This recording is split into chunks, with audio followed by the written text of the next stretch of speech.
Hi guys, marami pa rin po ang nagtatanong kung anong ibig sabihin nitong subscription dahil marami nga po ngayon ang na-invite ni Meta maging profile man at page account. So ano nga ba itong subscription? Ang subscription guys ay isang features na nagbibigay daan sa iyong i-access, ang premium na content sa Facebook.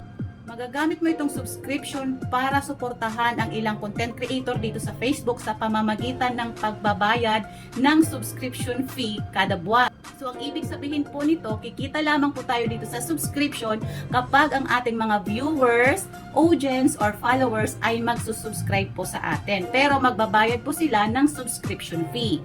At sila naman ay magkakaroon ng access sa inyong mga o sa ating mga eksklusibong content at iba pang bagay katulad ng badge na tumutukoy bilang isang subscriber.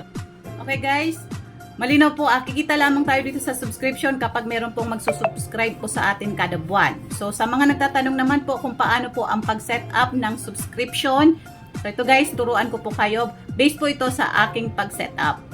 Okay guys, puntahan lamang po natin yung professional dashboard, then i-click po natin yung available to set up. Okay, click yung blue, then ito po yung features ng mga subscription na binanggit ko po kanina. So ang laman po ng subscription ay yung predictable earnings, get audience support, and flexible benefits.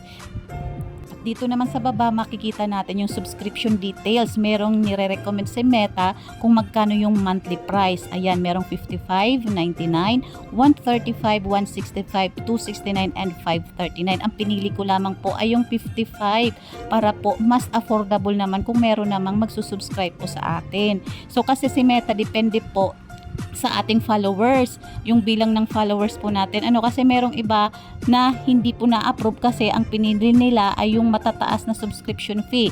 Then guys, ito po yung magiging additional benefits ng magsusubscribe po sa atin. Yung binanggit ko po kanina, yung exclusive content.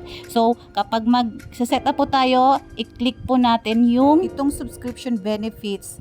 I-click po muna natin. Tapos wag po ninyong kalimutan i-check po itong mga naka-box na additional benefits ng mga magiging subscribers po natin. At kapag na-check nyo na yung naka-box sa gilid, i-click lamang po yung update at babalik naman siya dito. So i-click naman po ang add tool at automatic na po yung magsi-set up yung inyong subscription. After na po ma-set up ay magiging ganito na po ang kalalabasan ng inyong professional dashboard. So magiging na siya, nandun na siya sa inyong your tools.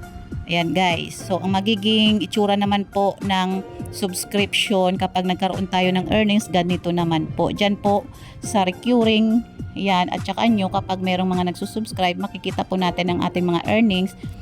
At kung ikaw naman ay first time mo pa lang mag-set up ng isang tools ni Meta at hinihingaan ka ng mga tax information at iba pang detalye, meron pong tamang pag-set up po ng payout account. So ilalagay ko po guys sa baba yung link ng aking video tutorial, yung complete tutorial kung paano ang tamang pag-set up ng payout account. Na guys, ay may natutunan po kayo sa video ito. Thank you very much guys and God bless po. Bye-bye.